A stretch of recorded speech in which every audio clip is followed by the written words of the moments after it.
Sheila Murphy is in the studio with me this morning. Sheila Murphy Crawford. Sometimes I forget that Crawford part. Sheila, you can't do that. Bob doesn't mind. No, he doesn't. No, he's out playing his music. He just loves. He loves the Murphys too, like all of us do. But you have one very big event coming up in the next couple of weeks. Actually, it's a week from today, right? A week from today, yes. And it's called One World Day. Tell us about it. One World Day. This will be the 73rd annual One World Day in the Cultural Gardens, which is just historically itself a wonderful, wonderful day. And the gardens are celebrating all the ethnic diversity in Cleveland, and it's a day for families. When we come down to the gardens, the streets are closed off so you can walk through MLK and East Boulevard and enjoy the 30 gardens that represent all the nationality cultures that we have in Cleveland. And each of them will be doing musical presentations, and there will be food to eat, all sorts of variety. And the celebrations, we start with a parade of flags, which is at noon, and all the nationalities come in costume and their ethnic dress and parade through the streets until we get to the Syrian Garden, which is very close to the Irish Garden. And there we'll have the ceremony celebrating the 73rd annual One World Day. Part of that is a naturalization ceremony where we welcome the new citizens coming to the United States and settling here in Cleveland, and it's a great atmosphere to bring them on board with all the other ethnic diversities around them. It's a great day. Mm-hmm.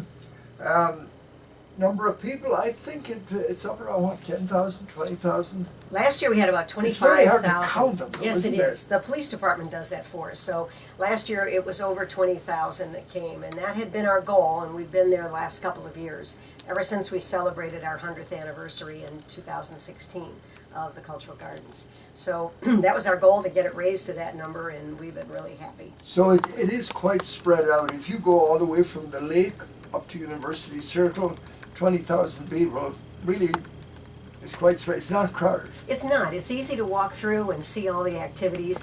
And actually, the Chinese Garden is the only one up at University Circle. The rest of the gardens all are located between St. Clair and Superior, pretty much, or at least the 90 Bridge. And of course, the Irish Garden is right there at the Superior Bridge. And then going forward on both MLK and East Boulevard are all the other gardens. Now, the restoration continues with a lot of the gardens, doesn't it? Oh, yes, there's tremendous progress. And of course, you know, many of the gardens are at least 80 years old at this point. And so over the last 10 years, many of us have done a lot of restoration in our gardens, because even plants and bushes that are 70 years old, they just need all sorts of help at that point. And sometimes replacement, but also the cement work, the masonry, all that has to be redone. Sheila, I noticed that, I may be wrong, but I noticed that when the Irish Garden got going on the restoration, it seemed to spark some interest with all the other nationalities to let's get this done. For sure. You know, thanks to Eddie Crawford and the Irish Garden Club.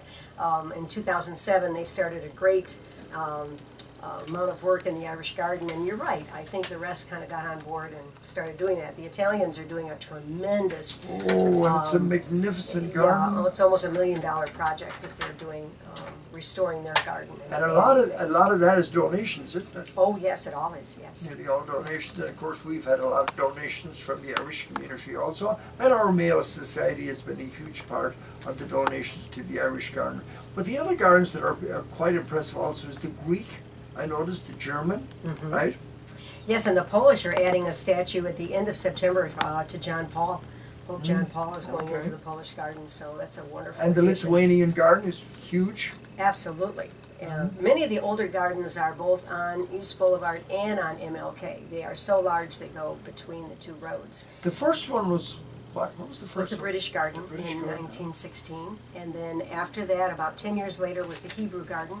And then in the late 20s and 30s, we had a whole set of gardens that came in that section.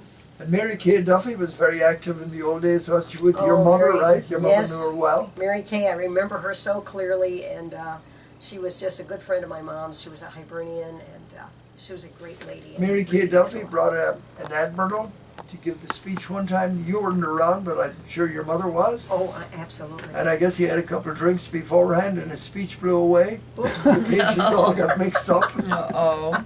No. Well, we're Oh, all yeah. dependent on the weather, aren't we? Oh, yeah, the weather, yeah. But you know, One World Day is wonderful for families, and so many things are free. You know, not only can you ride your bikes down MLK or skateboard or whatever, but you can also take our trolley tours that are free, and you can get on and ride around all the gardens and hear what they're all about and get some specific information. Parking is free.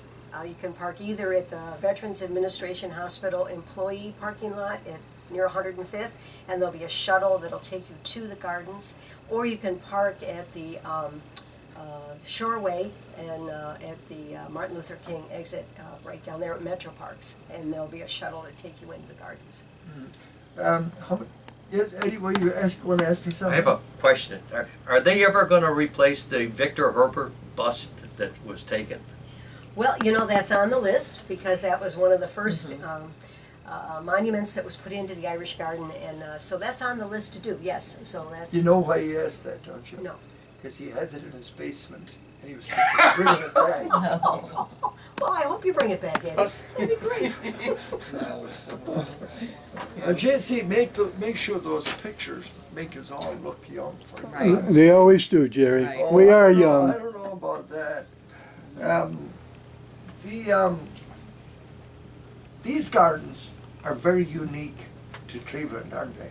The Cultural Gardens is the only place in the world that has this kind of tribute to all the nationalities of the world, and our motto is peace through mutual understanding.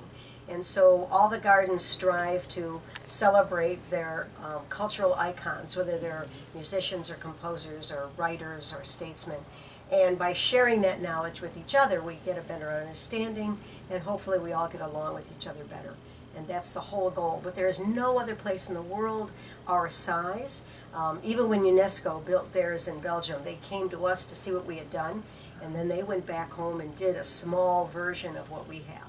But we're over 254 acres that John D. Rockefeller donated to the city, and then it got set aside for this purpose in 1916. Well, it Well, started. Rockefeller donated that land, eh? All that land came from Rockefeller's estate. Yes, it did.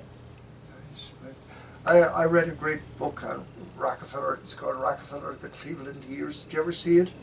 I have, yes. You can get it at Lakeview Cemetery. In fact, I think it might be out of print right now, but they can order it special. It really gives you great insight into how much this man did for our city. It's Oh, incredible. yes. Incredible. The park alone is just fabulous, Yeah. absolutely. Now, we'll talk more. Sheila, you're not running away yet, are you? No, I'm not. Yeah. Stick around for breakfast, will Love you? to. Okay. All right, here's one of Colleen's favorite songs. It's called Rough and Rocky Road. Not that she knows anything about a rough and rocky road, but she just loves the romantic interpretation of this song. Over to you, Colleen. Yes, we got a call that came in thanks to our listeners, and a very happy 13th anniversary to Ann and Jerry Robards. Happy anniversary. And a happy birthday to Joyce Walsh. And that is from the Colemans, the Lowrys, the Lavells, and the Klutz. Great listeners to the show. Thank you for listening, and have a wonderful day, both of you. Yeah. Again, it's the only one in the world like it, and it's so unique. And total number of gardens is what now? Well, we have 30 existing gardens, and we have 7 that are working on their gardens, and we have 20 nationalities that are applying on top of that. You know, Cleveland is such a diverse city. It's just absolutely magnificent. As Debbie and Dan Hansen says, you know, Cleveland is like a mixed salad. Yes. Right? It's got so many nationalities. I think Debbie was telling me it was something like I think 117, 117, 120. Yes. 120 nationalities. And of course, the name of their website is clevelandpeople.com. I know they promote the gardens a lot. Oh, Dan- they Dan are a and Debbie tremendous service. They're great. ClevelandPeople.com to the city of Cleveland and its ethnic communities has Very just been helpful. tremendous. Very And the helpful. cultural gardens. Yeah, and we in the Mayo Society, we donate to the restoration, the maintenance and the restoration of the garden every year. That's one of our solid commitments. The scholarship, the gardens, and now the May Dugan Center are the 3 main charities that we support. So I suppose looking ahead, we'll have another 5-6 gardens maybe in the next few years. You know, we just dedicated the Russian garden yesterday. It was supposed to be today's ceremony, but with the weather, they decided to move it up a day. So yes, the Russian Gardens have now joined as far as having the dedication and officially opening their garden, yes. Now, there are a lot of people still don't understand that you go up on East Boulevard, which is up on the top of the hill. There's a lot of stuff you can see there. Oh, yes, some of the oldest gardens are up on East Boulevard, and some of the, like the Hungarian arches, the beautiful. Well, the grill, Italian garden, that's the the entrance. Italian garden's entrance, the Greek garden, the Lithuanian, they're all, the German garden, they're just beautiful up there. You know, last month I missed the Italian opera evening. Oh, it was wonderful, Jerry. You made it out? I got there. It Oh was, my goodness! I bet they they usually had over come 1,000 people. over It was 1,000 fabulous. people, Yes. and and a lot of people are dressed up for that. Yes, they do. They do. But they all bring picnic baskets and Yeah, sit and listen to it's the opera, and the always Cleveland Ballet was there this 11 year o'clock and and goes to right. 6 o'clock. Everything is free, except if you want to purchase some of the food that's offered from all the variety of ethnic gardens. And it's a great way to taste different foods you've never had. And then some of the food vendors like Slyman's will be there, Hofbrauhaus, so you'll get some good treats. There's a wonderful passport program where the children can get a passport. Looks just like a real one, and they go from garden to garden, and for answering a few questions, they can get a stamp in their passport book, which is a great activity. So there's all the entertainment is free. The parking is free, so there's dancing and music and singing in all the gardens, and you can park at either the Veterans Hospital employee parking lot at 105th Street, or you can park at the Metro Parks down on the Shoreway at MLK 90, and then there'll be a shuttle bus that'll take you from the parking lot to the start of the gardens. Once you get in the gardens, you can either walk through and delight in seeing all the different statuary that we have, or you can get on Lolly the Trolley, and they'll give you a tour, a guided tour through all the gardens and talk about when they were built and what their achievements are. It's a great day for the family. Okay, great. Looking forward to it. Yes, we're gonna have a great time. Yes, indeed. Next Sunday, don't forget. And speaking of international